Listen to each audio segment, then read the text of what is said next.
एक राजा था। वो बहुत ही सुंदर महल में रहता था। उसे अपने महल पर बहुत गर्व था। उस महल को देखने संसार के कोने कोने से यात्री आते थे।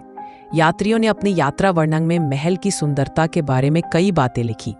उन्होंने एक गाने वाली चिड़िया के बारे में भी लिखा। यह चिड़िया महल के पास वाले जंगल में रहती थी और बहुत मधुर स्वर में गाती थी। राजा ने इस चिड़िया को कभी नहीं देखा था। यात्रियों का यात्रा वर्णन पढ़ने से राजा को चिड़िया के बारे में पता चला। राजा ने उस चिड़िया को देखना चाहा और अपने सेवकों को बुलाकर कहा, तुम लोगों ने कभी मुझे गाने वाली चिड़िया के विषय में नहीं बताया। जाओ, जंगल से उस चिड़िया को पकड़ ले आओ, मैं उसका गाना सुनना चाहता हूँ। राजा के सेवकों ने भी उस चिड़िया को कभी नहीं देखा था और ना ही पूरे दरबार में कोई इस विषय के बारे में कुछ जानता था। चिड़िया को ढूंढने सैनिक जंगल में गए। ढूंढते ढूंढते उन्हें एक लड़की मिली जिसने चिड़िया को गाते हुए देखा था। गाने वाली चिड़िया का नाम लेते ही वह बोली, हाँ हाँ, मैं जानती हूँ उस गाने वाली चिड़िया को।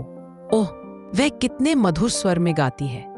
जब मैं यहाँ से काम समाप्त करके संध्या समय घर लौटती हूँ तो वह मुझे रास्ते भर अपना मीठा मीठा गाना सुनाती है। इससे मेरी सारी थकान दूर हो जाती है। सैनिकों के अनुरोध पर लड़की ने चिड़िया को आवाज दी, मेरी छोटी सुंदर चिड़िया, हमारे राजा तुम्हारा मधुर संगीत सुनना चाहते हैं। क्या तुम उन्हें अपना गाना सुनाओगी? लड़की की बातें सुनकर चिड़िया बोली, मेरा संगीत तो इन हरे भरे जंगलों खेतों में अच्छा लगता है, फिर भी मैं राजा को अपना गाना अवश्य सुनाऊंगी। अगले दिन दरबार लगा हुआ था। लड़की सहित सभी उपस्थित थे।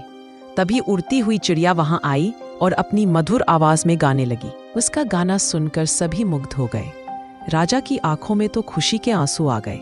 वे बोले, प्यारी चिड़िया, तुम यहीं हमारे पास रहो, जो तुम मांगोगी वह तुम्हें मिलेगा।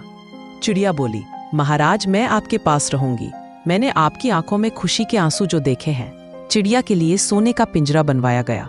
जिस किसी चीज की वह इच्छा करती, राजा उसे पूरा करता। सारे राज्य में उस चिड़िया के संगीत की धूम मच गई। एक दिन चिड़िया को खेतों में मेहनत करने वाले किसानों की याद आई। उन सबसे मिलने वह खेतों की ओर निकल पड़ी। जब राजा को चिड़िया दिखाई नहीं दी तो वह दुखी हुआ और अस्वस्थ हो गया। सारी प्रजा राजा की अस्वस्थता के बारे में चिंतित थी। सभी सोचने लगे कि राजा को कैसे बचा ले। एक दिन राजा ने कमजोर आवाज में कहा, संगीत संगीत, चिड़िया का गाना सुनवाओ। सभी दरबारी सोचने लगे कि चिड़िया को कैसे बुलाए। तभी उन्हें मधुर संगीत सुनाई दिया। वे सब आवाज की ओर देखने लगे। चिड़िया अपनी मधुर आवाज में गा रही थी। यह देखते ही सबकी जान में जान आ गई। किसानों के द्वारा चिड़िया ने राजा की अस्वस्थता के बारे में सुन लिया था।